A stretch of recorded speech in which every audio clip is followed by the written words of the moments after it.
Live and in color, Real Kyper and Bourne show.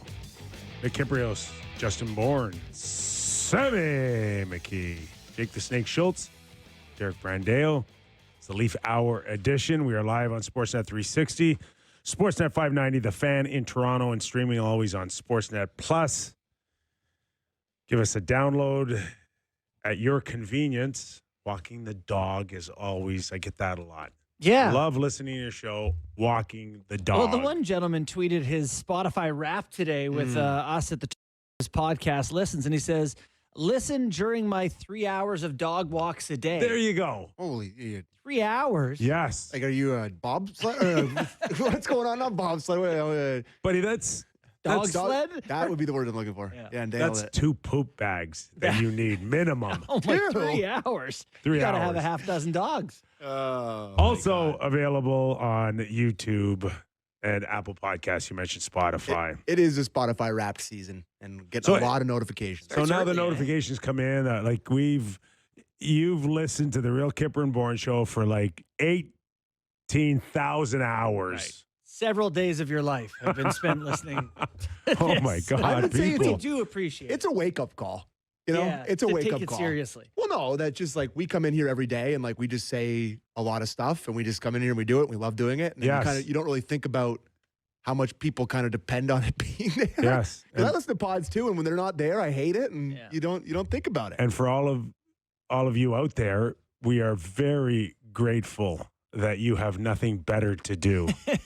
That's for sure. And yeah, it's. I would say that today in the city of Toronto, really starting to feel like winter. But It sucks. it's really starting to feel like winter. It's So, brutal. Yeah. Now we're in that window where it's just gray. But we've Just had gray. a lot of recent winters where like it doesn't start till January. You kind of No, get it like, okay, started. it's like, I want to say 3 or 4 years ago, I golfed at Rosedale. I want to say it was 3 years ago. I didn't shovel. Like it was just like there was like no snow. Our golf course was still open 3 or 4 years ago. Crazy. And, December, I don't know what it was. December 2nd, we golfed. That's I was looking in at the long term. Mike Bannock. I was looking at the long term forecast, and there's some -14s and I'm like, I really have to crack out the parka. I feel like I'm like such a softie. I'm like, oh, the parka. You need the big All right, jacket. enough of your Toronto boy. softness, Sam. Let's get to the real meaty part of our program. The Leafs have won Oh, not the Jays signing Cody Ponce? 3 out of 4. Don't turn this into baseball, Sammy. Let's roll with no the more 3 out of 4 baseball, wins. Sammy. I've never heard of that guy. So he pitched in Japan. He was the MVP. like what That's you're all I seeing got. though. Or It looks like Korea. a Scraggle muffin. In Korea? I like that. Korea is MVP of that league. So that's all I know. Are we getting another Yamamoto? No, I don't. No, no, we're not. I don't No? think. But Okay. if you watch his highlights, his finish is eerily similar to Kevin Gausman. Throws a heater, throws a split. So Has we'll a see. leg kick at the He end. does. All right. Strikeouts. Yeah. All right. Sorry. 3 out of 4 wins. Yes. And, we talked about this yesterday a little bit on playing the Florida Panthers, and they're depleted, but they still had the likes of a Bennett and a Reinhardt, and on the blue line, it still looks pretty good. So can we put last night into a bit of a measuring stick game, or are we looking at Florida in last place right now going, okay, what is wrong with them, and what was wrong with them last night? Not that I want to dwell on it, but Sounds my like you might earlier want to. no, my earlier question to you was like, can we still look at this as a measuring stick Yeah. game? Yeah. It's interesting because you guys both made several comments. I want to say in the first 10 minutes of the game about Florida, which, I think there's two things. One, when you play better, you make the other team look bad. But that didn't look like the Florida Panthers, did it? And usually when things are going badly, there's some sort of physical pushback or they drag you into this emotional game, and they just kind of went along their merry way, and Leafs pulled away in the end. It was surprising effort from Florida to start there. I think that, it's both sides of it here can be true. Like, I think the Leafs set the tone last night. We're the more physical team. They looked way more complete than they have all season long. Depth scoring. Best effort of the year. Guys leaning. But at the same time, I think the other side of it, like, there's something to it. There was no grease, no life, it was very un-Florida Panther-like. Florida, I think, came out of the gate with shot attempts. I think it was 7-1, and Jake McKay pulled one off of the goal line. Great save So, there by Wooler. I mean, First 3 minutes. First 3 minutes. Yeah. It kind of felt like Florida was okay in those first 4 minutes. Mhm. And then, to your point, we just never saw any of that, of the attributes that helped them win a Stanley Cup last year. And there was no bumps. There was no punches to the head. There was no Sam Bennett doing anything of that type of significance. Yeah, and because of that, I think again, we talked about it being related. For the first time this year, it felt like the Leafs controlled the play, and even by puck and ozone time and ozone possession time, this is the first time 2 minutes better than Florida of possession time in the other end and expected goals. They doubled up Florida. Like, it was a night where they deserved to win, and God, it was closer than it should have been at one point. I would 2-1 there got a little dicey. I would say my biggest takeaway from watching that is that it's not a fluke that Florida's in last. Yeah. If that's the way, I haven't watched them as closely as I have in years past, but if that's the way they've been playing all season long, they're in the bottom of the Eastern Conference for a reason, because I just, Bobrovsky was actually pretty good in the third last night. He was amazing in the third. It could have been 5 or 3 6 breakaways, and the Leafs have been no good. So for them to look that good against that team was surprising. Yeah. Surprising. It's nice. Yeah. That was very refreshing. We have Rory Boyle in here, does fabulous work. Diehard Panthers fan. Mm-hmm. Comes by the desk. He's like, "Oh, last place." And I looked at him and said, "Shut up. I would kill for your problems, brother. Like, oh, you're in last place because you won 2 cups and all your guys are hurt." I was just like, give me a break. Yeah, they're also 5 points out of the playoff spot. They're not done. I was thinking last night. eh? I was thinking last night that's last night's effort or lack of effort for Florida, for the most part, is what you would have hoped that they would have come to in the second round. That they would have been. That they wouldn't try? No, not that they wouldn't try. They'd be exhausted. They'd just be whatever they're going through, wherever you want to say, injuries, or they're just out of gas, or they can't emotionally get there at the end of November or beginning of December.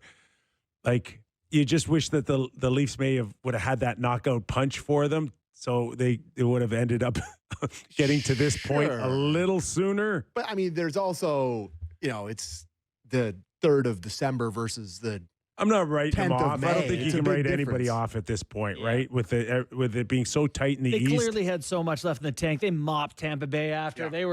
They still had lots to go. But it is, good for the Leafs, took advantage of a team that looked like that. But in saying that, like, if we were to take a clip out of a first period that Toronto's played up until a week ago and compared it to what we saw from the Leafs last night, you wouldn't even recognize them. Well, particularly the guys that we had keyed on yesterday, which I don't know that you got.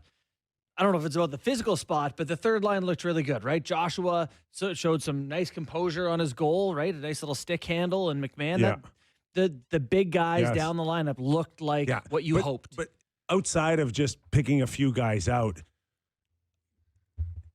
they look like they're coached again. They look like they've got purpose. They look like they've got a plan. They don't look like they're like, where is everybody? Mm-hmm. Like, it is night and day. Can we just attribute it to, like, Joseph Wall settling them down, because they're a team with a very good goaltender right now? Yeah, I think it helps for sure. But to me, it was just the strangeness of getting to know each other for a while and then getting hurt, and it all kind of getting to this point here where, all right, you've played 20-some games, you're healthy again. Wolves stabilize things in the back end. There's some trust back there now.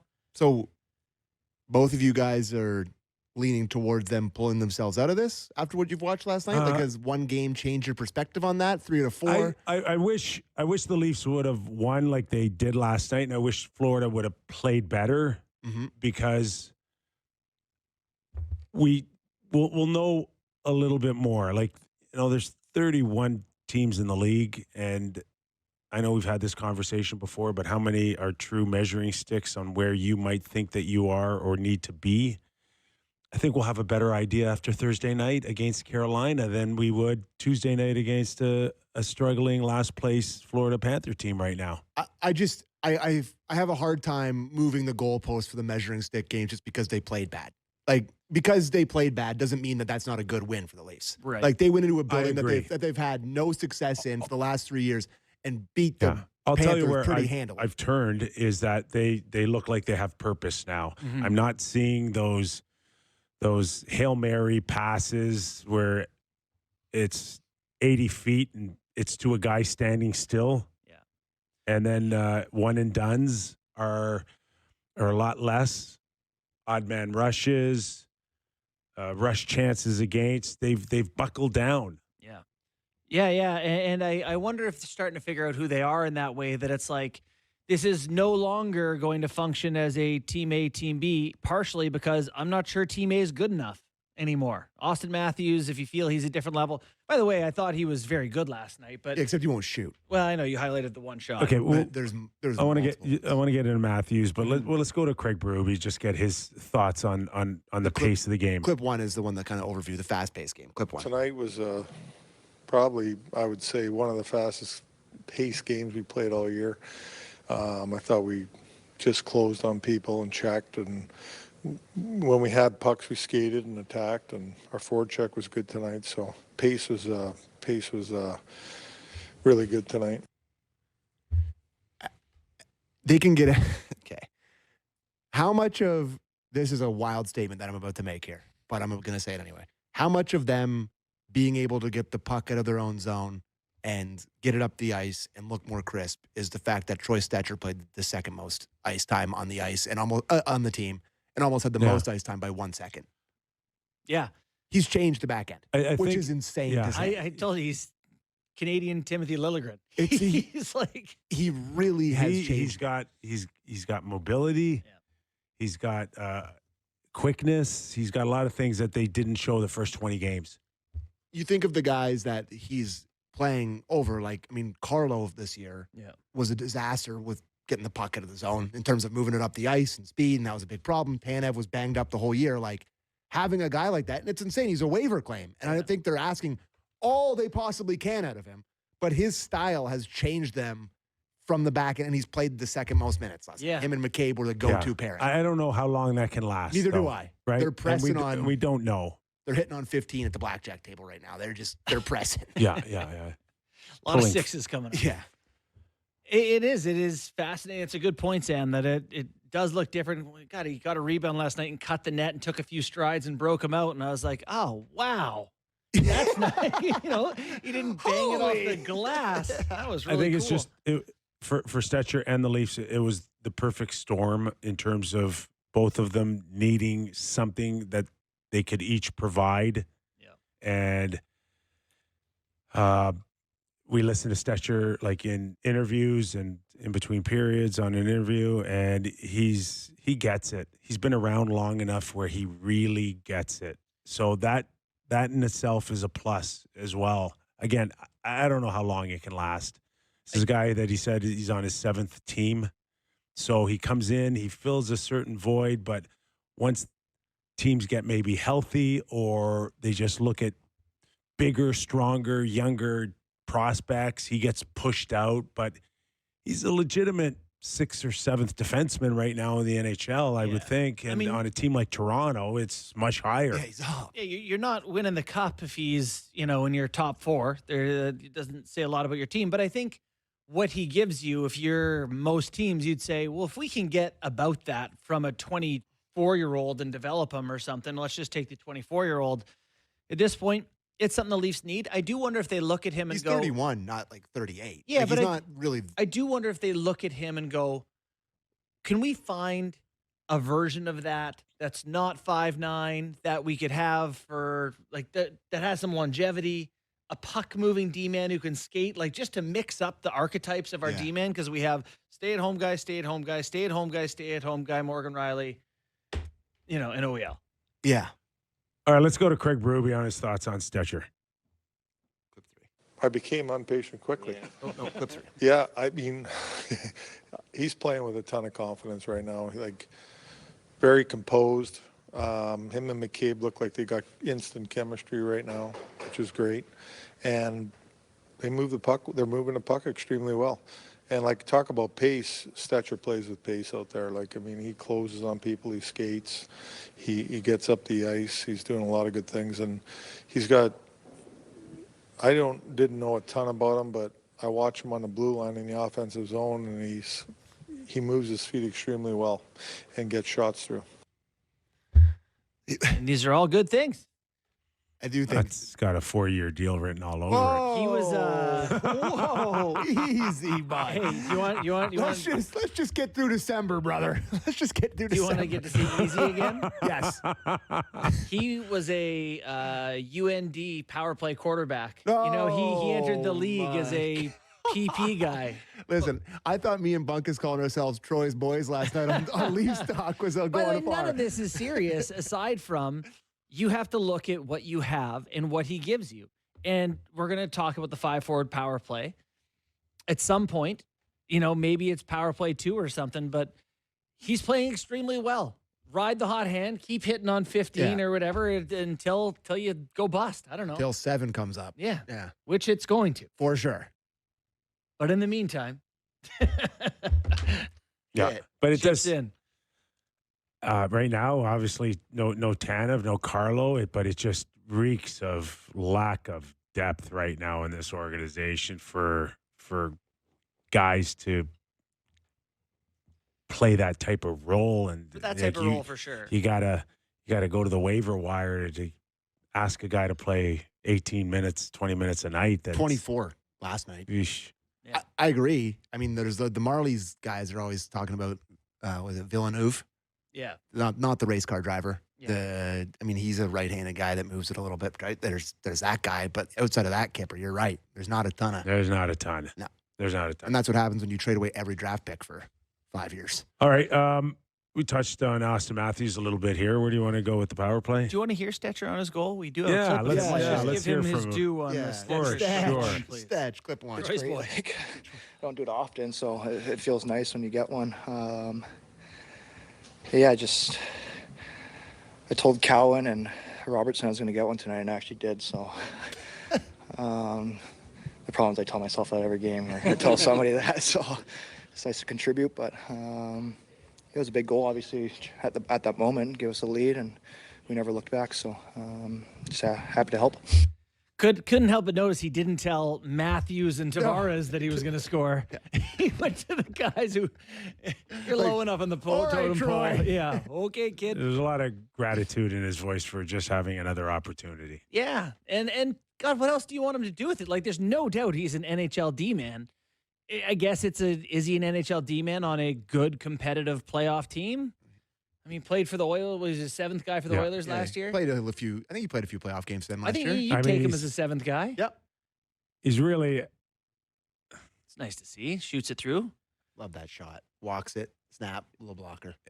and the mere fact that he doesn't fall into big and strong, per se. Like Right. he shows some power out there, but what is he, 5'9"? It's 5'9", 190, Yeah, Oh my that's which is in a the cube summer. of a person. Yeah. in the summer, like, what would Brad Treliving think about Troy Stecher? Probably wouldn't have considered it. Hey, he's more feisty and competitive than I'm just 6'5" telling you, Carlo yeah. and 6'6" July, Myers. you wouldn't even look at a 5'9" Give him a look-see. defenseman. No looksies. I had No looksies. buddy. I had the T-shirt from No Fear. It's not the size of the dog in the fight. It's the size of fighting the dog. Buddy, Marcus Stroman said it for years. Height doesn't measure heart, Kipper. Oh, So Ugh. Brad Treat. Gross So we're off big and heavy now again, or competitive. now we're going back to. They're looking for points, He's Kipper. They don't care I, about Yeah, size. no. I'm yeah. just saying it's kind of Pile 'em ironic. up. It is For sure. ironic. It is ironic. That, Totally agree. that a guy's coming in at 5'9" now, and playing a big part right now for the Leafs. Okay, this 5-man power play. Uncle. Do you want to talk about it as it with Austin obviously at the point, Mhm. and that shorthanded goal that they gave up last night. I mean, under different circumstances, could easily have caved them in. Mhm. Go ahead. What do you think? Yeah. First of all, just the thought of my best shooter Mhm. being the furthest away from the net is no good. Yeah. When you put it like that. So Yeah. tell me, Let's put Ray Allen in the post. Right? Let's get the 3-point shooter under the hoop. It's like, wait, that's not what he does. I don't know. Is he a guy that can do that? You want him to do that? You want him to, put pucks through? You know, I'm different than you guys on this in that I see a world where he's their best shooter, to your point, offensive decision maker, him and Willie. Like, if they're all rotating around up there and can figure stuff out, I can see a world where it works. I sure like it better than Morgan Riley offensively. But, they get scored on last night, not because Matthews isn't playing D, but because the forwards are morons. Well, no, Austin got sucked in. He should have hung out better in front of the net. No, the puck's in the corner. He's in the corner. There's and two Reinhardt's guys by himself in front of the net. Because Nyes dives down to and cover a guy that's- Willie. Both guys were like, puck. Austin could have done a better job in his own zone. I'd say he's defending. Yeah, this one's not on him. This is whatever you think of it. But the one thing that Marner could do is go back though and defend. Yeah, no, absolutely. I mean, these guys played. So behind the net, two no good. Guys below. He's one of the two guys low, Kip. He went behind the net thinking he's going to scoop the puck up and skate it up. It's like, but you're not assessing where the breakdown happens there. No, the breakdown when Austin made a poor decision to go behind the net. He needs just to stay in front of the net. Well, they're 2-on-2 in the corner here. There's fine. three guys in the corner. Willie's established. Cowan's established. Why is Matthews going in there? Well, listen, we disagree on that, but still, Nyes just needs to park in the slot and be there. He's not. What's Nyes doing? Does he not have to play D? Or it's just because you hate Matthews? It's Matthews' If a guy is the first forechecker, I don't need to do his job. I don't. Listen, they got 2 Panthers down there. You have more guys than them. You're allowed to outnumber them down low in your end. You're the first one in front of the net. Why are you leaving? Because they're outnumbering them because they have the man advantage. Nyes can park there and be there. He's back. Either way, it's 5 forwards, and they're not defending well. Okay, so you like it. You want to stay with it. I don't like it. It's not worked a lick so far, but I can see a world where they find some chemistry and it's able to work better than option B, which is what? OEL. Yeah. That's all year regardless of who. No, I'd rather go to OEL. Yeah. He's having a good year. He's getting some points. He's done it in the past. Yeah. That is a much better option than what I saw last night. Yeah, it's tough for me. It's like I just feel like. So then Cowan or Nyes off. The top unit. Because you have to take one of the forwards off. Cowan. Right? Cowan? For me, it's all about the worry with the 5-forward power play comes on the breakdowns coming out of the offensive zone. Comes on rushes against, right? On pinches and breakaways and stuff. And Marner did a good job defending those. So that's something that Matthews is going to have to be cognizant of. Last night it's unfortunate that they score on a D-zone play, essentially, because I'm sure they're going to break them up now. They won't have the stones to try this for another game. No chance. Would you like to hear? Okay, we have 2 clips on it. How about the first one, Derek? Clip 4 on the 5-man power play. I became impatient quickly. Yeah. Listen, 'cause I get it, but the game was tight, so I switched it up. Next power play, I'm not going to put our team in that situation again. Yeah, listen, power plays, they're working through things. It's tough right now. It's not great. And, all we can do is keep working through things, and hopefully something starts to really click and, it starts to get going in the right direction. Like I said, I focus on percentages on the power play. I focus on how the power play helps us every game. It's not always about scoring. It's about creating momentum at times too. Yeah, you want to score on it, and we need to start scoring on it. But at the same time, we just got to keep working away and find some chemistry with some guys and get it clicking. I guess the frustration in hockey is that people want you to do things differently sometimes, right? It's like, everyone does the drop, everyone does the 1-3-1. Can someone try something different? And if it doesn't work in the first 3-4 games, people are like, blow it up. It doesn't work. What are you doing? They're trying to find something. This power play is struggling. On that note, though, it hasn't looked good. Yeah. And there's not a lot to hang your hat on to say, stick but with you it. are in December now. 27th in the league, 15.2. You can't necessarily be overly patient. Craig Berube just said. No. Like you don't have that luxury. You had it in October, but you don't get it in December because 2 losses in a row sink you. Yeah. I mean, it's killed them all year.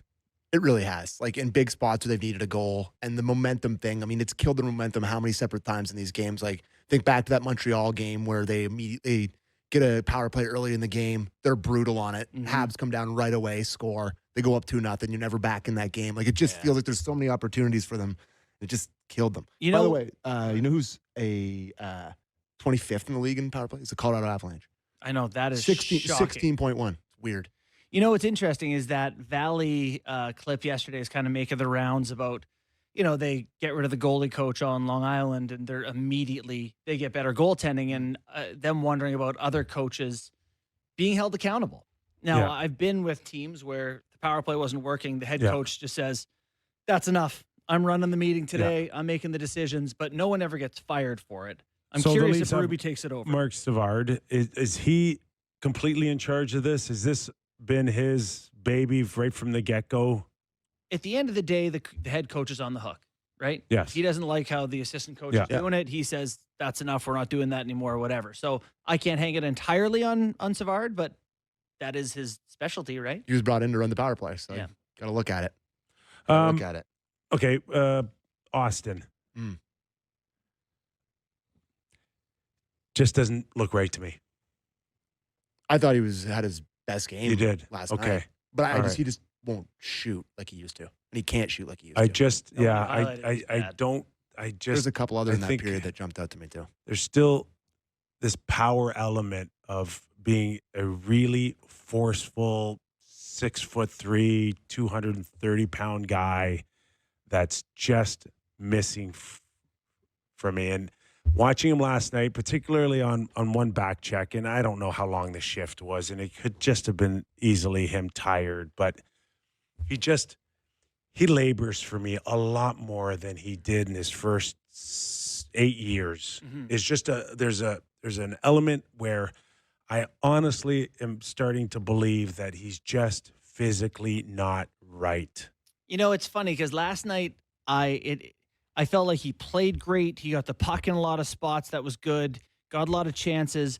But I do feel like there's a lack of confidence. Like the one that he should cut back. He's got a breakaway and he ends up taking it wide to the back end rather than just cut back. In his prime, he fires that right away short. Well, that was my thought too. First time, he probably shoots it before he takes 2 strides and the goalie's not set. Yeah. The one you highlight, he gets one in the slot and looks for a back pass at one. There was just some that stuff to me is not physical at all. That's just decision-making, confidence, whatever. But I think I do notice that it's not as much of a physical force. And today I think he is completely on the same pace he was last year. He's going to play 66 games, 67 games. He's going to score 33 goals. That's his pace right now. And we've discussed this already. Is he hurt? Is he not hurt? But for me, it's legit again. And I bought it less last year than I do now. That's crazy to me to watch that game last night and be like, now I think Matthews is hurt. I didn't think he played well last night. No, I think he was fine. Yeah. But listen, this is a generational player here. Yeah. Fine is okay for 98% of the league. But this guy, he's a special talent, and we know what the talent is. And I don't see it like we've been accustomed to seeing it in the past. And I just wonder if he's physically still missing something. I don't know if it's you're ever going to find it. No, and I think it's But if you're looking for something, I don't think it's if he shut it down tomorrow and told me, and I heard that he needs surgery, I wouldn't be surprised at all. So are you thinking that he's playing so that he gets to play at the Olympics? No. I'm not going there. I'm just thinking that whatever it is, he's been patiently waiting for it to get better and stronger, and he's tried being off. He's tried to play with it. He's tried it again to be off. He's trying it again. Like, this is where I'm at. I'm starting to see a guy that maybe he is losing confidence because he's not physically 100%. You know, I guess it's not impossible that that's true. I think I'm just spitballing here. I know nothing. I don't, you know, and we all suspected there might be a back issue here. We don't know. I don't know. I'm sitting here telling you this is not something I know of or want to lean towards. I'm just telling you what I see. My honest opinion on it is that I think we're going to have to come to grips with this is just maybe who he is now. Yeah. You know, it's not out of the question. You know, if he is a 40 and 40, 80-point guy, and he plays center in 22 minutes and wins 55% of his draws and kills penalties, and a lot of teams would be falling all over themselves to say that's pretty good to build around. I know it's not Hart Trophy winner, best in the league guy. So, He's paid as such, right? Well, I think he's the guy I just described would get 13 million, I think. But yeah, it takes away what was the Leafs' superpower, right? They had their Connor McDavid, they had their guy who could make the difference. So I don't know. I don't know if that's coming back. God, he's working his way back up to a point per game, still chasing it right now. Yeah. He's playing a minute more per game than last year, 21-11. Yeah, I mean, is there any world where this Still is killing penalties? Yeah, third guy out now, right? Third pair. They're not throwing him first over the boards anymore, which is good. Is there a world where it's deployment, like our boy Jeremy in Dallas said? Like where his role has been asked to be different under Berube, where his production's gone down for 2 years? Or he's just not physically the same guy. It would be crazy if they switched coaches and all of a sudden Matthews looked electric again. I mean, I don't like you can quantify that by D-zone starts and all that different stuff. That would bother me if it was that if it was almost like a light switch, like you're suggesting. I'm suggesting that would bother me. Not motivation, but no usage. Like in terms of D-zone starts and what they want from him and all this stuff. He still has the freedom, like to go out there. And come on, it's Chiefs not like Austin. Don't score. Willie and Austin get a credit card that goes well beyond, our hard boundaries. Yeah. So, crazy that we managed a negative spin on that game last night. They'll get better. They'll be more tested, I think, Thursday night. That's for sure, against Carolina. Third line. Third line, positive, very positive. Clip. What 2 on the third line? Well, they're just on it, like I think,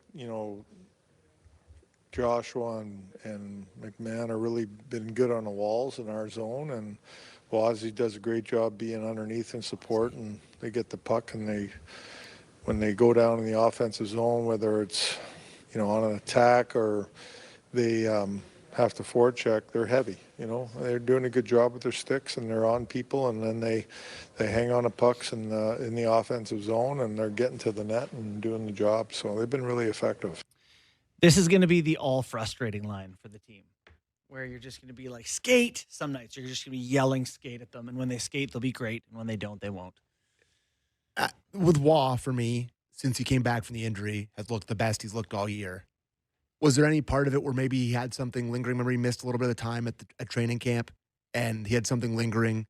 He's moving way better than he was. Yeah, I agree with that. Like I agree with that. Much more fluid, much more. God, he got robbed last night. Robbed. That was one of the best saves of the year so far. It was unbelievable. But I do have belief in Waugh as a real guy. Like after watching the last few, I feel like he's maybe wasn't healthy to start the year. He was playing through something. How many minutes did he play last night? I would say maybe 14. In the 15 range-ish. I hope more, but I don't know, and I'll give you 1 minute on that. Yeah. But those guys have to stay physically engaged. Yes. And again, he played 16-21. Yeah. It's a taxing thing to ask guys to every other night now to go play like that, but that's the ask. Yeah. Right? And that's something what Dakota Joshua couldn't played do 11 last year. though. He played 11 minutes. You can do it in 11 minutes, right? Like, that's not too much. 11 minutes, right? Well, that's it. McMahon, 13.5. Yeah, no, not everybody can do it every night for 11 minutes. Yeah. And that's the challenge for Dakota and, all of them. Just, boys, You can't show up once every 4 games now. It's too late for that. Mm-hmm. So there's another big challenge for them tomorrow night. Benoit better last night for you guys? He played? Yeah. I thought he was jumping up. You a didn't little notice him? more physical. No, I saw him on a rush and was like, oh, hey. Just like more physical. Yeah. But I think better they're closing faster. They're on guys in their own zone faster. Yep. Less time to wait and contemplate a decision. They're just reacting faster for me. Yeah. The one thing I did want to note is Lawton is still playing 10 minutes a night. I'm curious if there's not a way to get him. Yeah, he was good last night. 14. You know. Then it's got to come off of. It's got to come off of Wah. Well, I don't think that when this team is built for the playoffs that Lawton's playing center. I think it's something like, Wah, McMahon, and Lawton as a line or something like that. Fourth line of like Joshua, some other center. Camp. Something like that, honestly. You went full Daryl. I know you're wrote his book, but full Sutter there. What number is he? With Benoit? Yeah. Let's go. Let's go. You don't want to give away anything? $100,000 or anything? I'll do it when we come back from the break. All right. Now you're producing. Yeah. Right? That's my job. Tell me what to do. Go to break. All right, we're going to break. You heard Sammy. More Real Kyper and Bourne when we return.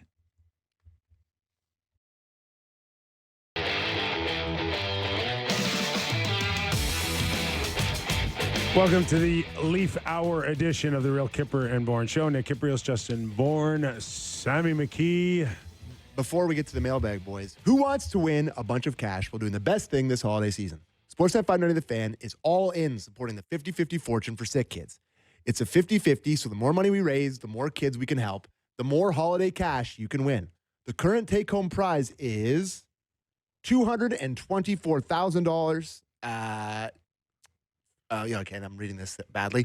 They had some brackets going on. Buy your tickets at 5050fortune.ca or text the word money to 59590 and we'll send the link right to your phone. 18 plus, please play responsibly. Standard message and data rates may apply. Lottery license RAF 1518410. Alrighty. So how many Stecher questions do you guys want? I'll read the 3 separate Stecher ones we got. 3 separate Stecher ones. I think of 12 or 13 replies. Let's start with, I'll read them all quickly, and then you can decide which one's the most absurd. Should Stecher get a look on this is from Sammy Flo. Should Stecher get a look on the power play? I know it's absurd, especially given he's a waiver pickup, and he hasn't really had a significant player for other teams, but he's looked pretty good. No, that's the first one. This one's for the Troy's boys. That's from Leafs Talk last night. Does Stetch have the potential to be the Leafs version of Forsling? Because they claimed him on waivers. Right. And are my eyes playing tricks on me when I watch Stecher? He looks like Cale Makar, but I can't tell if it's because we barely have any puck movers or he's Cale Makar in disguise. Hopefully you're listening, Stetch. Oh, my God. They love you. I told you, 4-year deal. So, yeah. He's going to turn this into a 4-year deal. But power play. Yeah, I mean, should they put him on the power play? In university for North Dakota, 43 games, he had 29 points. So, he's got some offense to his game, but he's behind OEL. He's behind Morgan Riley. He's behind the 5-4 power play. Maybe it's a right-handed shot that you'd like to kind of play with here. I mean, it can't like be any Kip's worse. Maybe in Troy's voice. Buddy, let's watch it for a game, and I bet we'd be like, okay, quick distributor. He'll actually defend if we need to back check. All right. This is from Leafs Fan 101. With the Carlo news and the uncertainty of Tanev's return, does Toronto look at trading Michelli for a D-man? And if so, who do you think they could target? Ooh, Michelli could get you a 7th-round pick. You know what? What did they give up for him? A third? I think a third. And if he gets 50 points, if they make the get playoffs. a third back, that they'd would be a miracle. Miracle. No way. You're healthy scratching them. I think they'd be happy to move off of Michelli now, but there would be no takers. What do you make of that, him being in the press box? We have a clip on that, actually. Clip 10 on Michelli handling the scratch, if you want to play that on Michelli. Well, I think he wants to play. We all know that. Every player wants to play. But he's handled it positively. I mean, he knows that he's got to be better, and put him in the Washington game. There wasn't a lot there. I thought he struggled in that game, and we won the last couple, so I don't know if I'm not going to change the lineup, but we'll see. Ooh. You're in the year 2025 because the whole time I've been involved in professional hockey, I don't think on any team at any point have I ever heard one reporter ask a head coach, how is a guy handling a scratch? Mm-hmm. How's the emotional state of your 13th forward? Hey, how's Nick Kypreos handling a scratch? Yeah. Well, you know He's what? eating chili, drinking beer at the pub before the game. Exactly. He's on his 4th beer now before the game. Like, it's incredible. Yeah. Like, people are interested in your emotional state being a healthy scratch today. You know what Craig Berube should have said? Like crap. That's how he's handling it. He hates it. And it's great. That's what it's supposed to do. It's supposed to make you feel like crap. Yeah. So when you come to the rink, You don't want to feel like crap you're anymore. better, and you want to avoid that. Yeah. Buddy, I have been the consequences lead to actions guy all forever. I understand this is great. I think it's fine that he's scratched. It's fine that it is interesting that we care. But I don't know. Well, I mean, he By was the the way, big. if I was a terrible team, I would trade for Michelli. I mean, he's the. I mean, the Leafs are in third. They're in last to last night. So But you said that for Nick Robertson. You said for anybody. Yes. Right? Like, if you need scoring, This guy's an NHL player who can. just pick up half his contract, and I'll gladly take him off your hands. Yeah, if I'm sitting there and I don't want to be terrible and we're struggling, but I think the reason we Bring him care by. is that he makes $3.5 million this year. He's under team control. He's an RFA, right? Like they thought that this He guy was going to be a thing. scratched 34 times last year. I understand And that, what's he up Kyper. to now? I mean, What are we, 5? a few. sounds right. Yeah. Okay, I think half 5. a dozen? Yeah. That could easily turn into a dozen by New Year's. Yeah. Funny, he's a talented kid. It's just tough to see at the NHL level how it works. You're not going to be top 6 on a good team. Not good enough. It's on him now. It's just on him.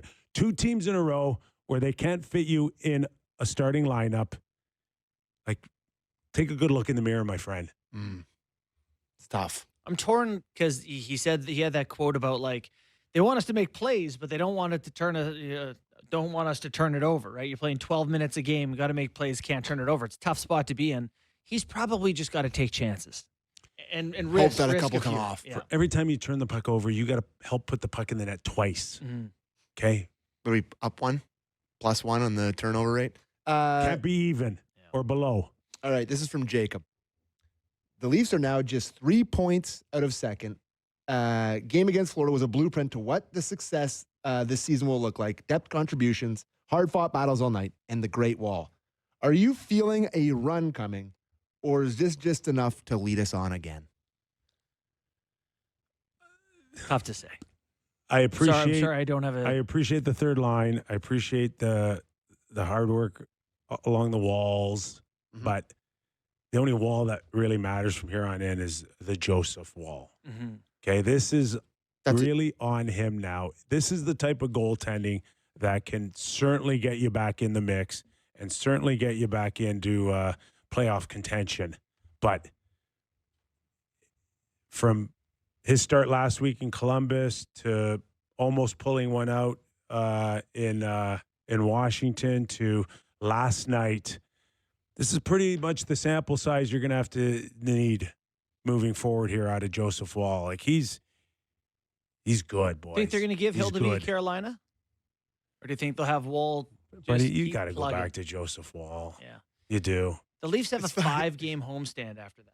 Funny, our perspectives have totally flipped on this. I was thinking that they could maybe give him Yeah. a night off. I don't know. I mean, you gotta see if you can stretch this thing to 3 wins in a row, and the best chance for that against a team that loves to get pucks on net, I mean, I think is Joseph Wall. But Wall's numbers are sparkling. He's got a How- .924 save percentage, boys. He's how coming do back. you like? 7 How games. far do you want to bend this guy without breaking him? Well, that's it. If you do break him, then you're Hill to be Akhtiamov. And so maybe that's reason enough to say we need to give Hill to be a night.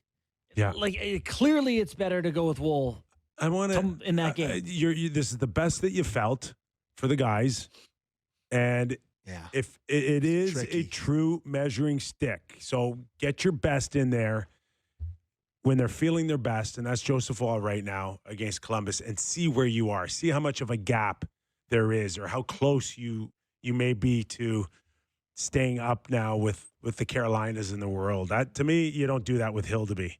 You do it with Joseph Woll. It's fair. How about this one? I think we talked about this maybe the other day. I don't know if it was on air or off air, but I'm going to bring it up again. This is from Zach.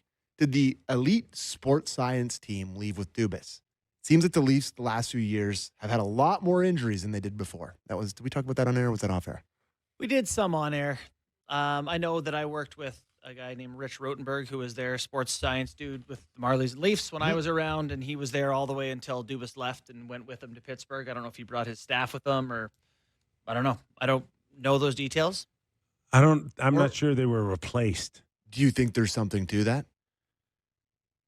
I don't. At the end of the day, there's fire. Guys are hurt. They're hurt. Where I think that they probably could use some help with the communication, right? And the original message, and zeroing in on what's injured and how about the original diagnosis and what's projected without kind of flip-flopping. Right. We've seen a lot of flip-flopping a little bit when it comes to thinking it's one thing and then it ends up being another. And then it's either really bad luck or something's up. We never heard setback out of the Leafs. It might just be really bad luck. Until this year. This was a great question from Cheddar Bob. This is a quick one. If the Panthers continue to spiral downward and the Leafs are in a playoff spot at the deadline, is there any chance they trade the Marchand to the Leafs? 0. I love that question, Cheddar Get Bob. snow tires for that golf cart. Yeah, no kidding. That would be a heartbreaker for him. He would be sure. crushed. Be 6 years a here. Is that how long he signed for? 6 years. Yeah. I don't At the end even of know. his I don't even career. know, but like, there's not a chance he didn't put a no move in his deal. Oh, 100%. I'm Come sure. on. Yeah, that's... He's not moving again. No, I think he is settled where he's settled. He's got his cups. Yes, there's a no move clause. Yeah, there you go. Yeah. Come on, Sammy. I just thought it was funny. You didn't like Sam McKee last night for Florida, eh? Nice flop, bud. Yeah. That's That was bad. embarrassing. Runs into Joshua's back, Like, and I really do. you hate Rodriguez too. I hate embellishment in general in hockey, and I think that it doesn't get called nearly enough. And I think a lot of guys have been doing it a lot more. Yeah. And it's dangerous. Like it's, one of the things that like you pride yourself on in hockey is sort of the honorable part of it. And it's like I'm watching Sam McKee last night. He looked like he'd fit in the Copa America. I'm like, what are you doing, dude? You're trying to turn this into soccer? Like, what was that? It's ugly. It's ugly. He did. Yeah. Sure, got the call. But does he have his pride? Probably not. And also, rampant fan base down there. 2-time Stanley Cup defending champions, biggest, team, biggest draw comes into the town, dressed like a seat night in Florida. Good job, guys. Good job.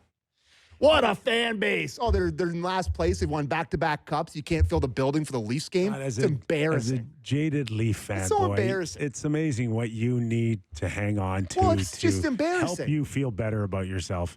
I don't feel bad. I don't feel good about myself ever. I just think that's really embarrassing. Show up. They won 2 cups in a row. They're one of the best teams ever. Sammy. And the crowd's half empty because you suck in December. It's embarrassing. Glad you got that in. Grow up. Feel better? I Feel do. better. I do. For sure you feel better. And people All are like, right. oh, the Leafs rink sucks. Yeah, hey. they exclusively have sucked the soul of the Leaf fans for 10 years. Save some of that. We go national Oh, yeah, next. sure. We got a little Jets talk Oh, they need some coming help. up. They need some help. And that, of course, leads us into Scotiabank Wednesday Night Hockey with our boy Justin Bourne Yeah. making an appearance on the panel. We go national next. Don't go away.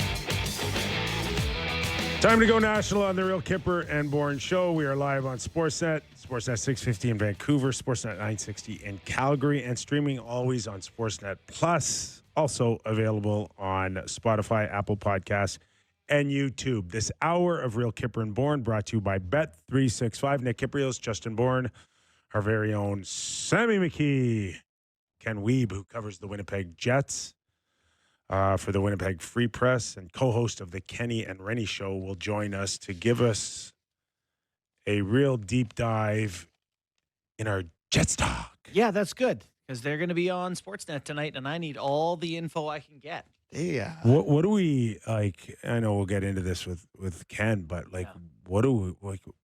This is not supposed. This is one team that we didn't have many questions like Edmonton and Toronto and Vancouver and Calgary, Ottawa, Montreal, but not Winnipeg. You know, it's one of those things where it's like, you know, the Leafs lose Marner, and that's a big deal. But they added this, this, and this, and it's like, you know, they lost Nick Ehlers and Mason Appleton, a couple of pretty good hockey players, and then So some age going on, And well, not having the literal MVP between the pipes. and so- injuries to Lowry and a Sandberg. lot of focus on Jonathan Toews coming in and giving them the real stability of a leader. Of course, they got Adam Lowry there with the captaincy, but He's missed most of the year. Uh, Back for 13 now or something. Toews was supposed to come in and just kind of settle everyone down. But in the process, like, I didn't expect to see him playing 18 minutes a night. I did not, like, especially with a guy that's been off all this time, Yeah. to come back in your late Is he playing 30s. that much?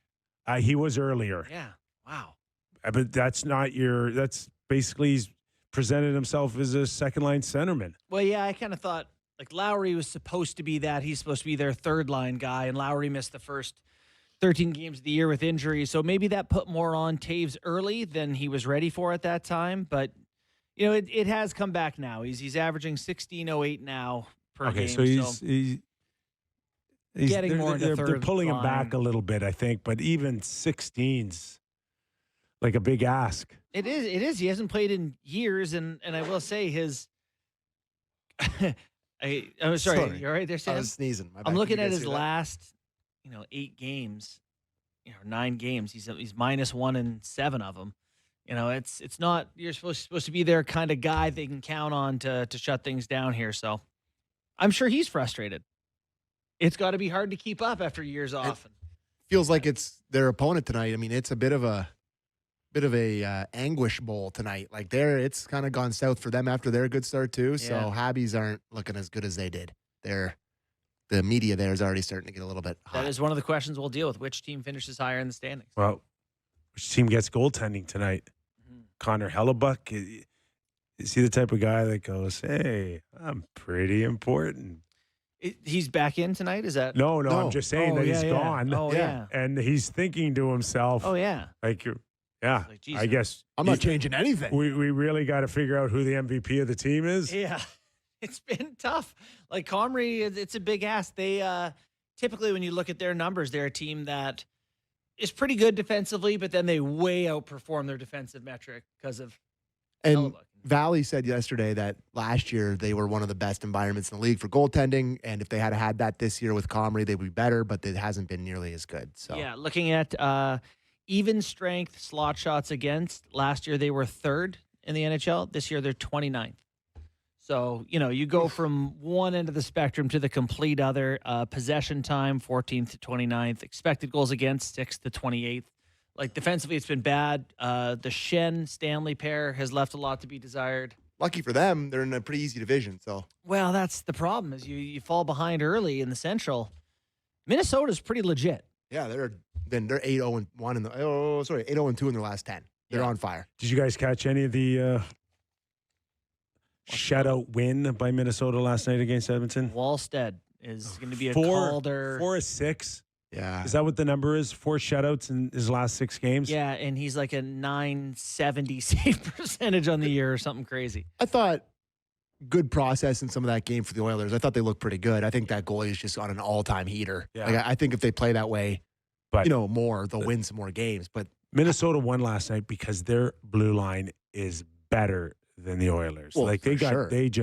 The Jonas Brodin talk from the local media was the highest praise I've ever seen Yeah. a player get. Everyone's saying best game of his career. Fantastic. Yes. They love Brodin.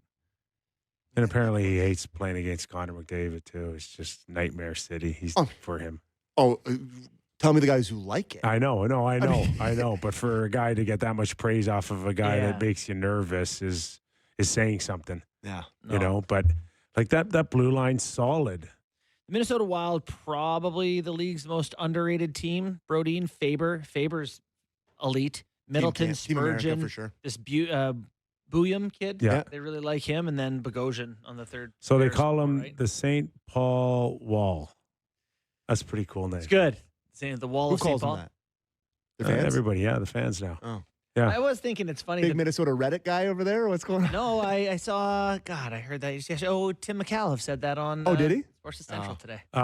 He's the best coming up with that. So this guy, like he's it's not like he's a nobody here. The guy was drafted with the Oilers. 20th overall on an Oiler pick that they traded away. And they traded away for the 22nd overall pick plus the 90th. They could Neither of whom became NHLers.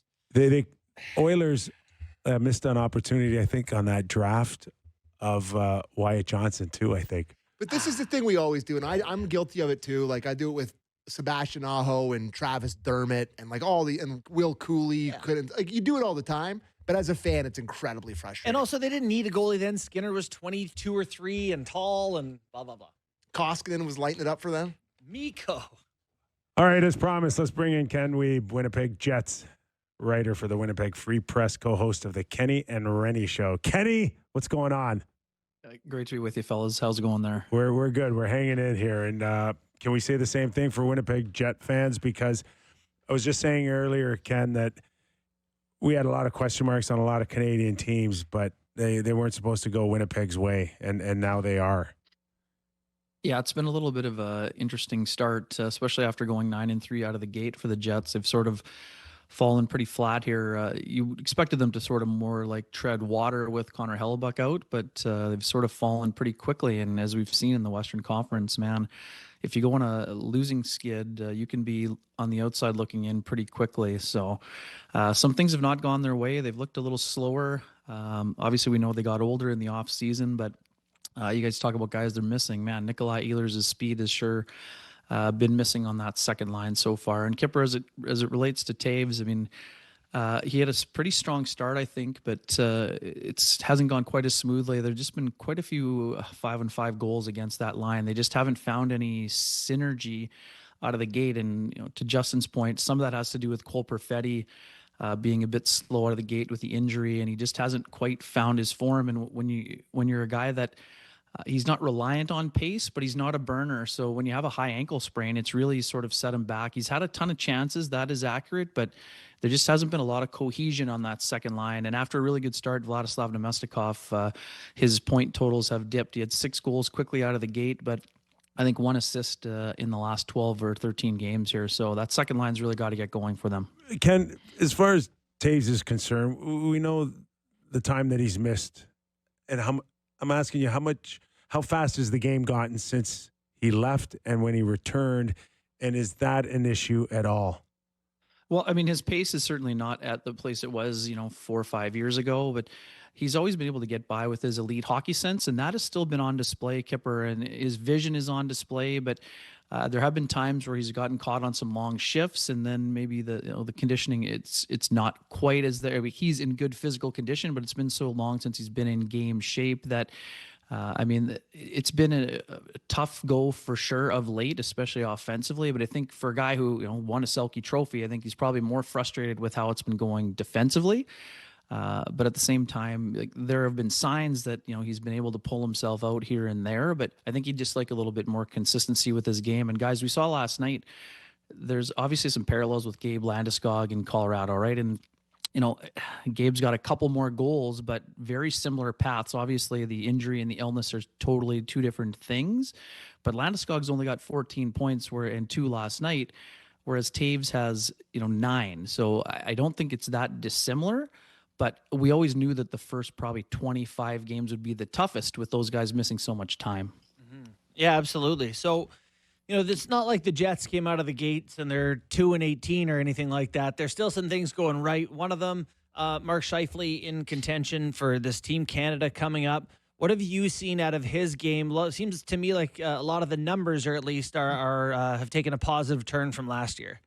Yeah, I mean, he had a great year last year with those 87 points, but it just his improvement in the two-way game, Justin, that's really stood out with Mark. And obviously, there's huge motivation. Mark had a incredibly emotional end to last season. You guys saw it unfold on live TV, which is tough for anybody to go through in terms of losing a parent. But highly motivated to make that Team Canada after getting so close for Four Nations. He's really continued to gel really well with Kyle Connor and Gabe Vilardi, and I can't wait for the matchup tonight, guys. I mean, we've been talking about the debate for the last 2 or 3 months, and Scheifele versus Suzuki is going to be on full display this evening. Now, there obviously still could be room for both of them on the roster, but given how tight it's going to be for those 14 forward spots, I think it's a great opportunity for both players here to sort of go head to head. And we know that Suzuki's kind of forced himself into the Selke discussion as well, and yet he's only 2 points behind Scheifele. So that'll be something that we'll be watching closely this evening. But Mark's play has been really excellent, and he's driving the top line, and the top line has been, on fire for the Jets. They've been taking care of the bulk of the scoring, as you guys know. Ken, when it comes to the identity, of course, of the Winnipeg Jets, Mark Scheifele's a big part of it, but the guy in net, Connor Hellebuyck, how much can we attribute what's going on with Winnipeg just simply that he's not there right now?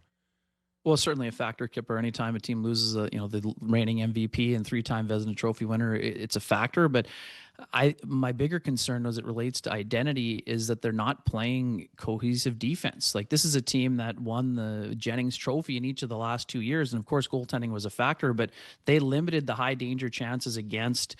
They turned defending from a weakness into a strength, and this year their attention to detail has not been there at all. And that's probably the most troubling thing for Scott Arniel and his coaching staff. I mean, again, this is a team that knows how to defend. They just have been making, we call them uncharacteristic mistakes, but they've been happening so often in the 25 games. It's hard to continue to give them the benefit of the doubt because of how leaky they've been defensively, quite frankly. So I'm not here saying they're having an identity crisis, but they're certainly not playing to their identity so far. No identity crisis, but they did call a players only meeting. Boys wanted to have a chat about things without the coaches in the room. What do you make of why that came to be? Well, Adam Lowry is someone who is a great leader, and I think that Scott Arniel kind of took his team to task a little bit after the Carolina Hurricanes blowout earlier in the road trip. So once the coach has already kind of gone to that card, I think it is incumbent upon the leadership group to take the next steps here. And I think it sort of is relating to what we were just talking about in terms of the lack of the defensive detail that has been missing from their game. So, again, we know that the Jets are a team that plays with pride, but they need to play with more of it right now. And yes, we understand this is game 11 of 14 on the road, but they've got to sort of push through and try to get back to doing the things that have made them successful. And that will allow them to do more than just tread water when they're missing Hellebuyck, and he'll be out for a few more weeks for sure. Even though Scott Arniel did mention this morning in Montreal that he's getting closer at least to getting back on the ice. But I think it was a smart move by Lowry, and it's upon the players. I mean, Nick, this. I mean, players, when they're struggling, when a team is struggling, players got to pull themselves out of it here. They can't, rely on the coach to motivate them. I mean, this team's got to be motivated.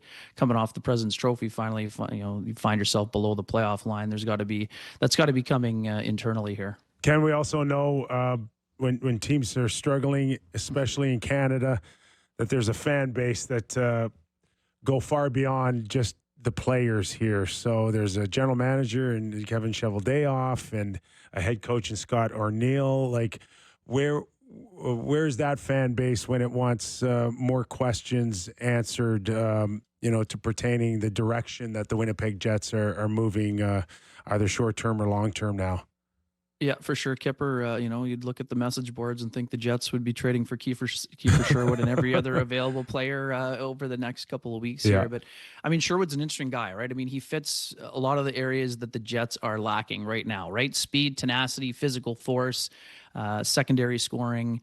His age fits with the window that the Jets are looking for. So, they'd definitely be among the teams interested. but they'd be more interested if they could sign him long term, right? If you throw Kiefer Sherwood beside Cole Perfetti and Jonathan Toews, now all of a sudden that second line looks a little bit different, right? Especially if you can, lock him up for 5-year extension or whatever it's going to take to get that done. But the other one too. What about Laurent Brossoit, right? Starting his conditioning stint with Rockford of the American Hockey League. This is a guy the Jets are obviously familiar with, from being in a tandem with Connor Hellebuyck previously. There's definitely some angst in the city here for sure. But I think that because they got off to a 9-3 start, I think people are generally thinking that they're going to be able to get it sorted out. But now they've got to do it. It's one thing to say it, but now you got to do it. Yeah. I know the return of some injured players probably should help the defensive metrics. Dylan Sandberg's back. Did it become more apparent how much they need him when he wasn't there? Yeah, for sure, Bourne. It's been interesting, right? Neil Pionk got off to a bit of an uneven start without his partner, Dylan Sandberg. Then when Sandberg came back, now Pionk is going to be back in the lineup for the Jets in Montreal this evening after missing 4 games with a lower body issue. But now Sandberg didn't quite look like himself in a game or two of late also. So that's a pairing that they need to be going. Josh Morrissey, you guys know this. He's outside of Cale Makar. He would be second in Norris voting if the season were to end today, not just because of his high offensive totals, but he's defending really well and logging huge ice time and playing heavy minutes. But yeah, the Jets need more, not only just from the second line. Their second pairing has been a little bit up topsy-turvy, I guess you could say. So that's definitely a place where they would look. We know that Sandberg had such a great year last year, sort of like Jacob Slavin light. But yeah, he's been playing catch up. And the unfortunate thing for the Jets is that, the injury, the broken wrist for Sandberg just came in an exhibition game that was kind of a nothing burger hit by Ryan Lomberg, but he just went into the boards kind of funny and ended up injuring his wrist. So they need to get him going. Cole Perfetti is a guy that's got to get going as well. We knew that with Nikolai Ehlers' departure, the Jets were really banking on Perfetti to become, 65, 75-point player eventually here. And again, you expect it to take a while given the nature of the injury, but Cole's got, I think, 2 goals and 4 or 5 points. And he's someone that's got to become not just a secondary scorer. He's got to be a primary scorer for the Jets. And again, nobody puts more pressure on himself than Cole. Winnipeg Jets and the Montreal Canadiens tonight on Scotiabank Wednesday night hockey with our buddy Justin Bourne. There's one fan base that's going to still have more questions after tonight in Montreal or Winnipeg. Are you surprised when you look across the country at so many challenges with respective clubs, maybe with the exception of, Ottawa right now? Yeah, Ottawa, Travis Green's got those boys going pretty well right now for sure. But yeah, we knew there would be some issues around the league, but in Canada, but it's definitely been surprising out of the gate. Obviously, the Canadians got off to a great start on a lot of fronts recently, not as good. Vancouver, we knew there would be some challenges there. Calgary as well, but Edmonton sort of was sleepwalking for a long stretch, and with Edmonton, they've got secondary scoring from Jack Roslovic, a former Winnipeg Jets player, and high first-round draft pick in 2015, same year as Kyle Connor. So he's been a really good fit there. But yeah, a lot of the teams not performing to expectation in the Toronto Maple Leafs, you guys know, would fall into that category as well. And some of these teams would be shopping in the same aisles, I think, when it comes to trying to get some upgrades. So that makes things even more interesting. And think about Calgary, Kyper. I think Blake Coleman would be another guy if he became available, because he's got another year of term. He would fit some of the areas that the Jets would be looking for as well, in terms of a feisty, speedy secondary scorer that has Stanley Cup experience. Ken, how's the Central different around Winnipeg? Like in terms of them trying to climb up, what are they trying to catch here?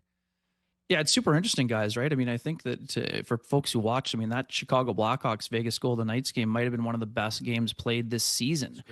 Connor Bedard has really taken his game to another level. His ability to change the angle on that wrist shot was just exceptional. In speed, doing that in traffic, that was just an unreal play. Chicago's sort of, and then with Spencer Knight in net, it's totally changed the dynamics around the Blackhawks. The Utah Mammoth are a team that is super interesting here. They've got all that young talent, and they've got some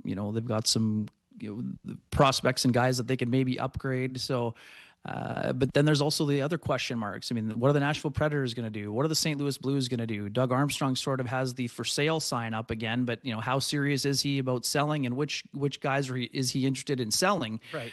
I mean, another thing too. I mean, we've often talked, when you saw at the Four Nations the way that Colton Parayko played with Josh Morrissey, that's always been sort of a dream pairing for folks around this market here, thinking a guy with size and mobility to pair with Morrissey, but he also has trade protection, and I don't think they're actually that willing in moving him. So I think the division is very interesting. We knew it would be tough. It was a grind last year, and it's going to grind this year. I mean, the Minnesota Wild too, guys. I mean, what a year they've been having. I mean, there was a time in October when I went and covered a game in St. Paul, the Wild were 3-5-2 while the Jets were off to this crazy good start, and now they've got the wall of St. Paul. And Philip Gustafsson and Jesper Wallstedt, you guys were talking about him earlier. Incredible job the goaltending has done there to stabilize, and now their secondary scoring has come around. And Jonas Brodin, you guys were talking about him earlier. I mean, he's a very good defenseman at this age, so they're interesting as well. And then again, obviously, Colorado. Look at what Colorado's done. It's just been exceptional. And Nathan McKinnon would be the Hart Trophy winner if voting was being done right now, right? I mean, Ken, if Kevin Cheveldayoff wanted to hit that dream trade for a guy like Colton Parayko, what do they have to dangle? What would Doug Armstrong look out of Winnipeg for? Well, it's interesting. I mean, we're talking about the game tonight. I mean, Elias Solomonson is the Jets' top defense prospect. He's got 2 games under his belt so far. I mean, you'd have to think that either Solomonson or Braden Yager would be the guys. We know the Brad Lambert situation is out there, so that could be a player of interest. But again, you're also looking at a first-round pick. So I mean, the price is high for guys of that nature. But I'm really looking forward to seeing Solomonson play again this evening. I mean, there were some. Yes, he was on the ice for 4 even-strength goals against and 1 empty netter. But this is a guy that plays with pace. He plays with an edge. He has a pretty high hockey IQ. Can move the puck, and he would be a guy that when the Jets are asking for an asset, he's probably the first guy that's being asked about, and then Braden Yager I think would be the second. Sounds a lot like Broberg before he got picked up on with an offer sheet. Familiar. Very familiar. Hey, Ken, great stuff, man, on the Jets. We really appreciate you stopping by. Thanks, pal. My pleasure. Have a great night, you guys. You too. Thanks a lot. Ken Wiebe, who covers the Winnipeg Jets, does a great job. Yeah, I think as much as the Jets are disappointing this year, they were shocking last year. Like, President's Trophy good was a real surprise. I do remember maybe picking them to be outside the playoff picture last year, or having conversations about them taking a step back last year. And then they went like the first 20 games of the season and lost once. Right. So it was kind of set Maybe in they're stone. just laying low in the weeds right now. I gotta say, They're a playoff team. I do think they deserve some criticism for the Jonathan Toews signing. Oh, I don't know about that. It's a lot to ask, boys. It's a lot to ask. I didn't expect him to like they play lead, that prominent of a role. I thought he was going to come in. But they as paid be him like he was going to. Well, It's all bonuses, though. Still, yeah, but it's real cash. yes, they gotta pay him. It's real achievable cash, right? Is it low bars on the cash? I think it's $2 million games played. AAV. Yeah, which is fine. Yeah. But I think the contract is up around, I don't know, maybe $6 million. 7. Yeah. Yeah. I don't know what the I bonus is don't. all. I don't think they really care about that. I mean, the last time he played was 2023. Yeah. I just, to bring him in as like your second line. Well, third line was what they. Yeah, for sure. But they knew Adam Lowry was hurt. They knew they were going to have to lean on him. They knew that. I don't know. I think it was a bit of a misjudgment. He's not been very good this year, and he's had a fantastic career. It's a hometown team. I understand all that, but I just didn't love it. Didn't love it from the start. You look at the free agent market out there. And get you don't it. know what you're going to get, and it's like, we'll give him performance bonuses if he's healthy enough to play the full season. He should be able to think his way around out there. I still think that there's life left in Toews, but it's not gone as planned so far.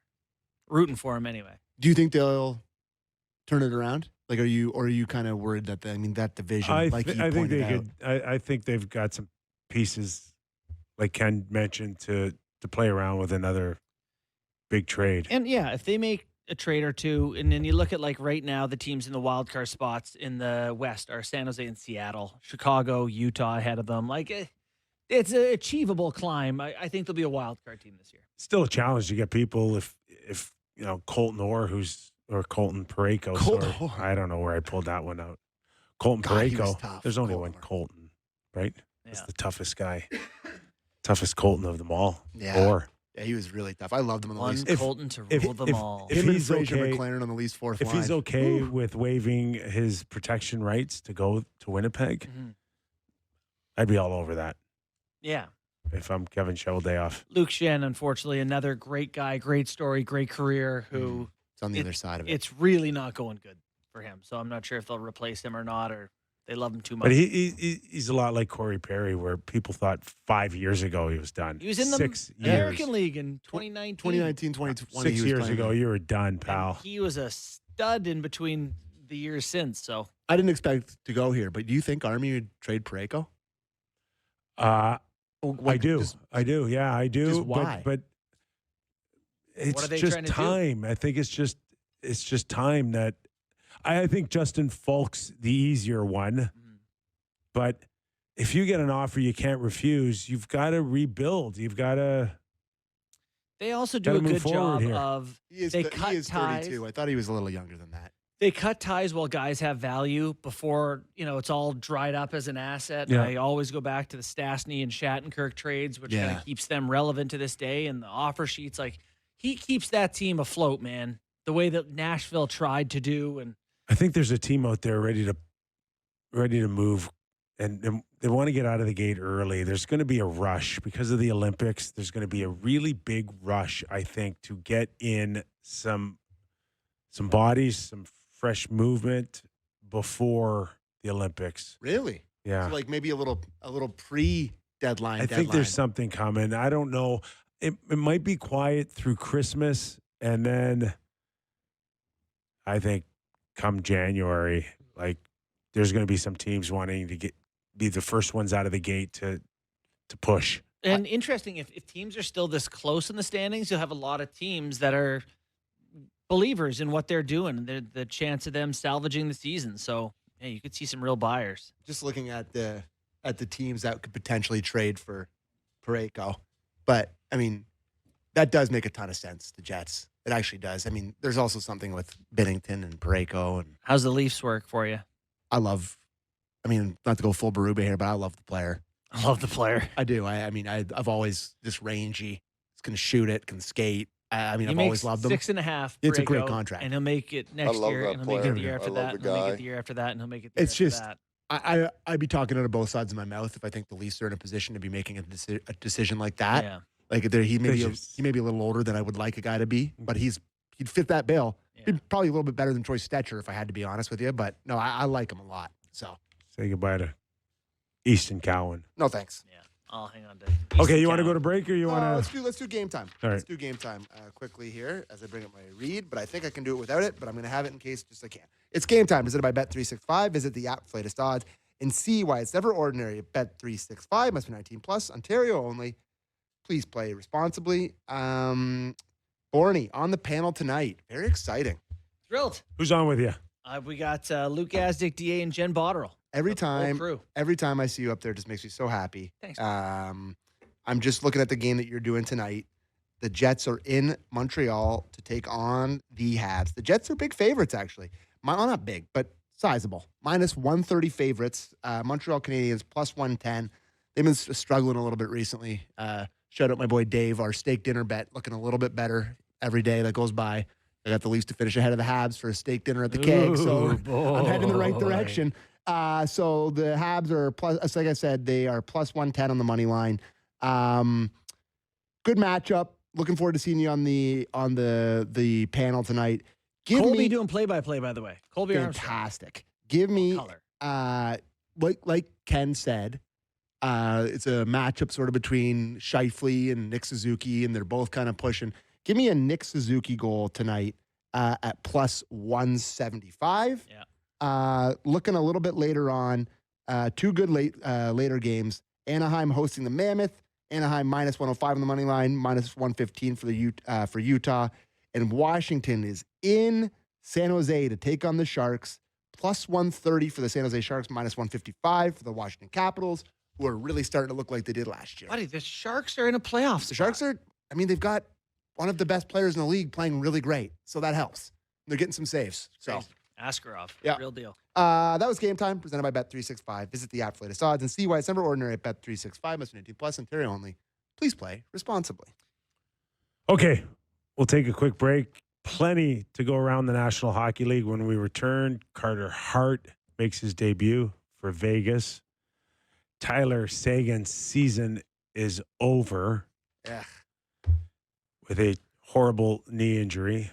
We'll tell you about it after the break. And also 20 teams played last night. Mm-hmm. How many scored 2 goals or under last night? I'm going to guess it's a high number. If you're asking me, 12. I have no idea. Half. 10. That's a lot. Just those pathetic Florida Panthers. They couldn't I want to get 2. into like why we're seeing these low scoring games here and even shots down. I want to get your thoughts on what you see out there. All that when we return to Real Kyper and Bourne.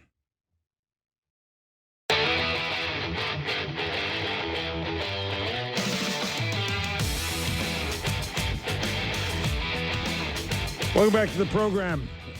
As a reminder, this hour of Real Kyper and Bourne brought to you by Bet365. Nick Kypreos, JB, SM. Huh? You're SM. Oh, yes, Sam McKee. Yeah, that's Maybe I'm just overdoing the Sam. Did you know my middle name? My mother's name is Alton. So my initials spell my name. Samuel Alton McKee. S-A-M. Sam. Well, there's a bit of information I'll forget. It's actually my greatest talent. JBS, isn't that Julie Stewart? all How right, did Julie listens, I believe. Yeah, she does. She's a friend of ours. On break, I mentioned to you that like 10 teams last night scored 2 or less. Why are we seeing 0-0 scores and 1-0 now and 2 and under? And I'm seeing some shots on goal halfway through the third period at like 12 or 14. Mm-hmm. What is going on, JB, here? Yeah, I don't know exactly. Is it blocked shots? Like, what's happening here? Goals are not down. It depends how far back you go, but shots on goal are definitely down. Maybe the lowest I can ever find going back to 2000. 25. What's that? 25 years, Yeah, maybe. go back to 2000. 27.7 shot attempts per team per night on average. Valley talked about it. That teams are much more reluctant for the throwaway shot. So they want to hold for the A position. They're not warming up the goalie. They want to. I'm telling you, crazy. Yeah, go ahead. It's starting to suck to watch it. What's crazy is 4 years ago, shots were 31.1. So we're down almost 4 shots, 3.5 shots per team per game, 7 fewer shots per game compared to just 4 years ago. However, goals are not down.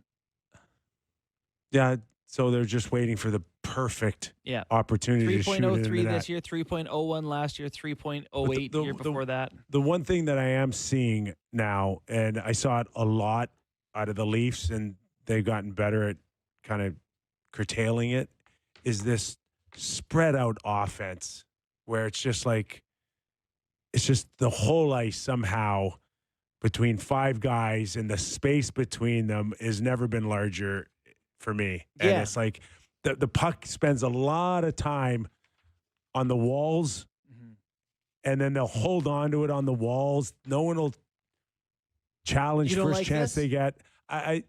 It's too spread out for me. The game's too spread out for me, and I think it's got a lot to do with this newfound patience that they have, that they're waiting for the perfect opportunity, and if it doesn't come, I'll get it next shift. Well, and if it doesn't come next shift, I'll get it next period. Or maybe I'll just wait till tomorrow.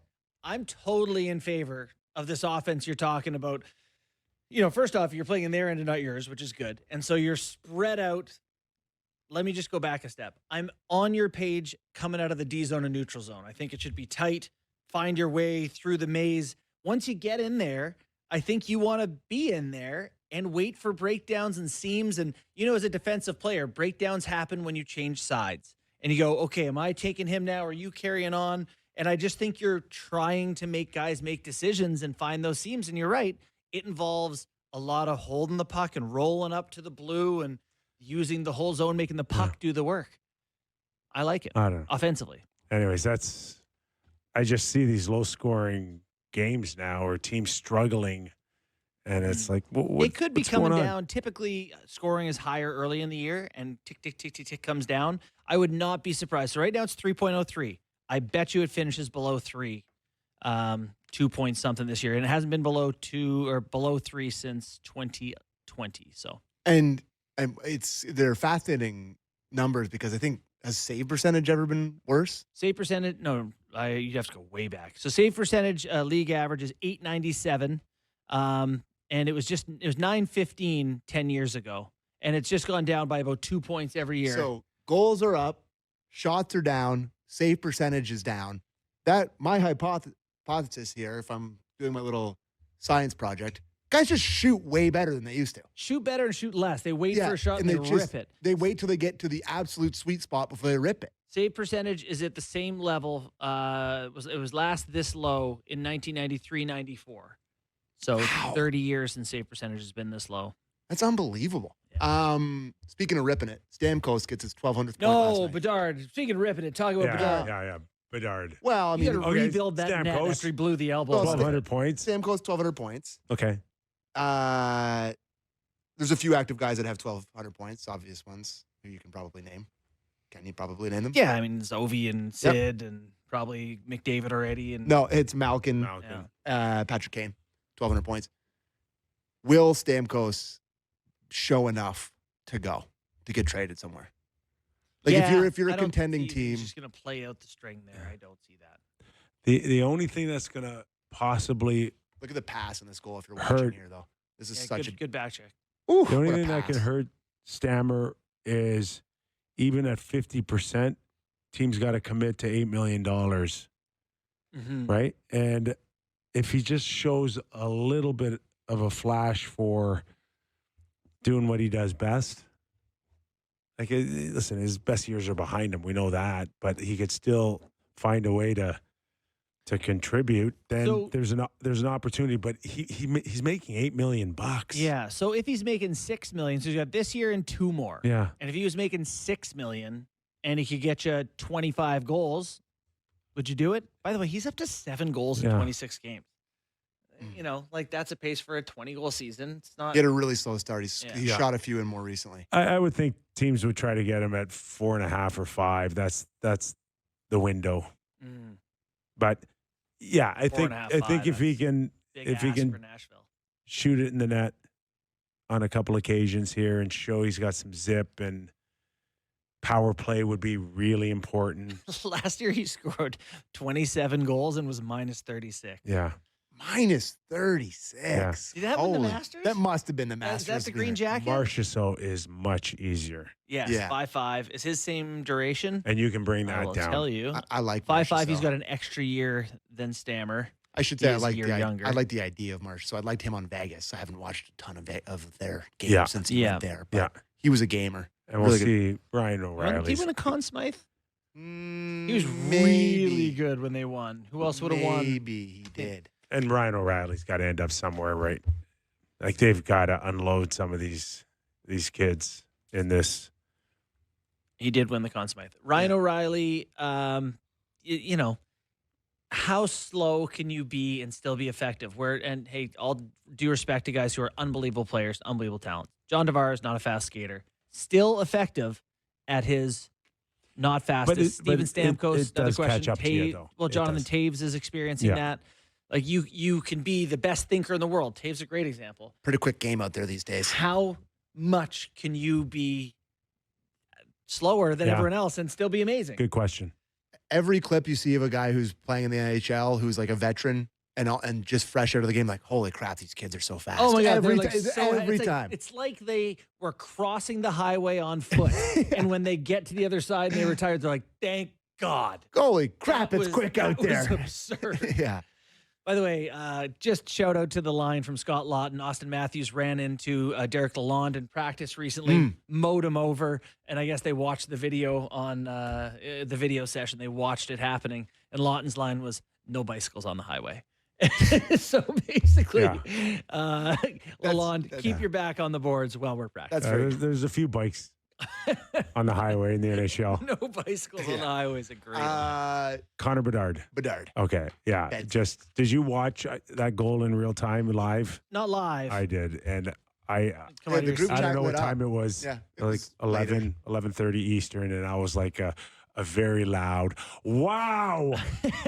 if you, And I was like, everybody's like, what happened? Yeah. I said, oh, nothing. It's just a Connor Bedard goal. if you wanted to like disassemble a hockey net, you would start with the shot like right at the elbow, full force. That was an unbelievable shot.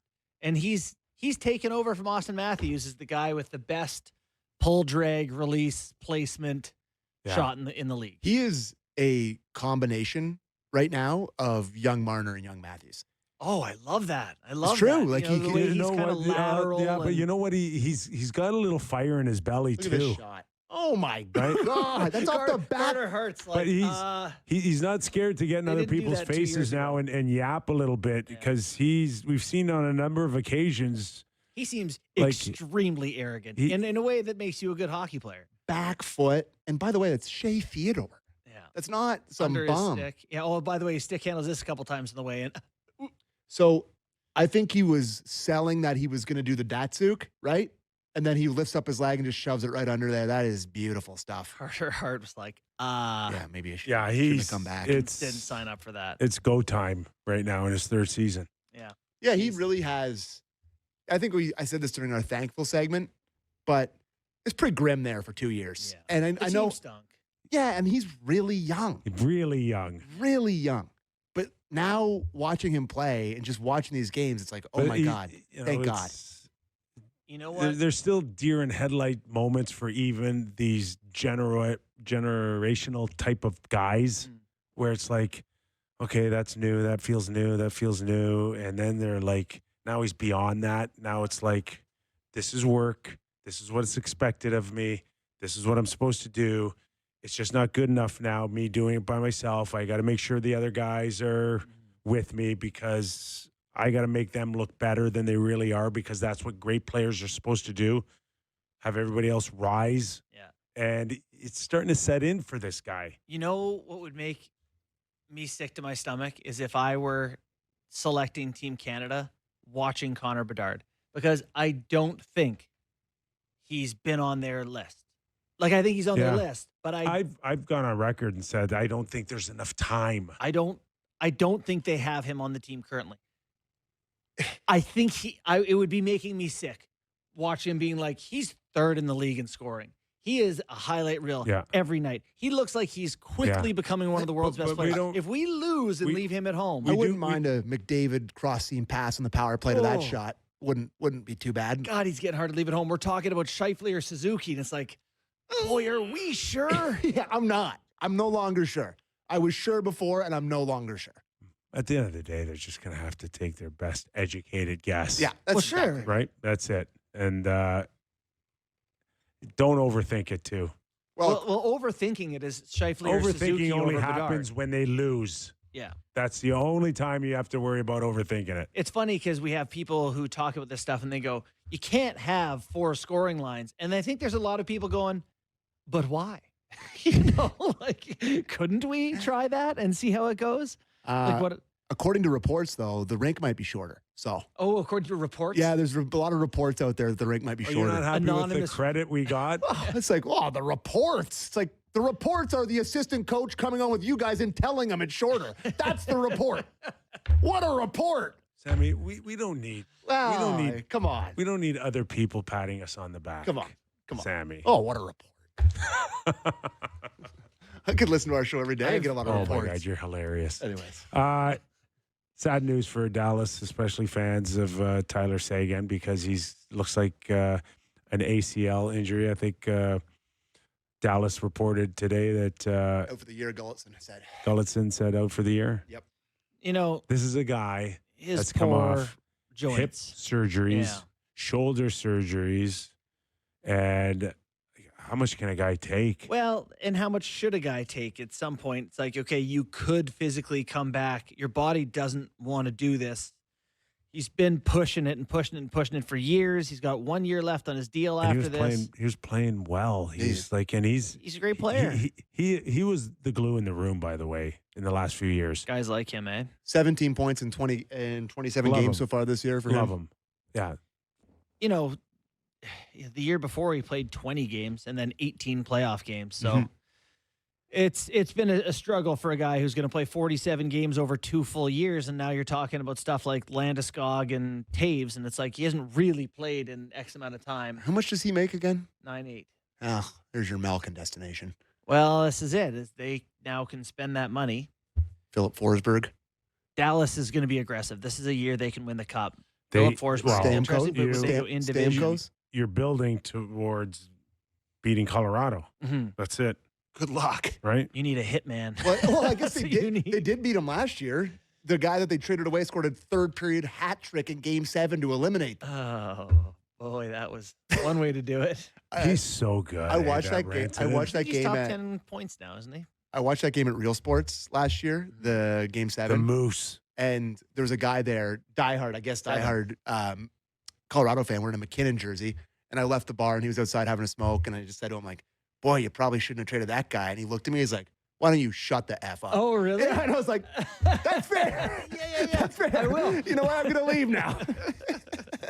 He's got 34. Rantanen has 34 Uh, points in 26 games. Man, what a what if. 1.3 Marner points waves, per game, and 20 he's a minutes of ice time per night. Carter Hart made his debut. An emotional one, too, as well. Yeah, I mean, Yeah, he gave up 3, got the win. Sammy, I don't know. You didn't love. I just listen. I think he's eligible to play. I think he's had his day in court. He's eligible to work again. He's eligible to play. But I'm not gonna like sit there and watch him cry about coming back from this. Like I know it's a tough time for him, but like there's not gonna be a lot of people that have a ton of sympathy for him. Yeah. That's what I'm at. That's I where don't I'm disagree. at. And That's where I'm at on it.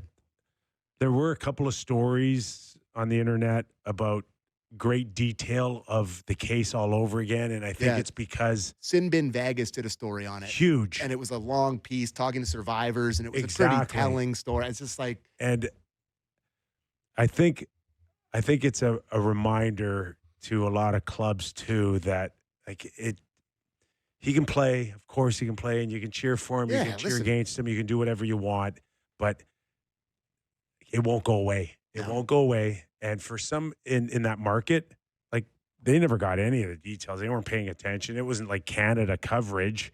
So all of this is kind of fairly new still to a lot of people in that type of market. And that's what teams would worry about if they were to sign any more players. Yeah.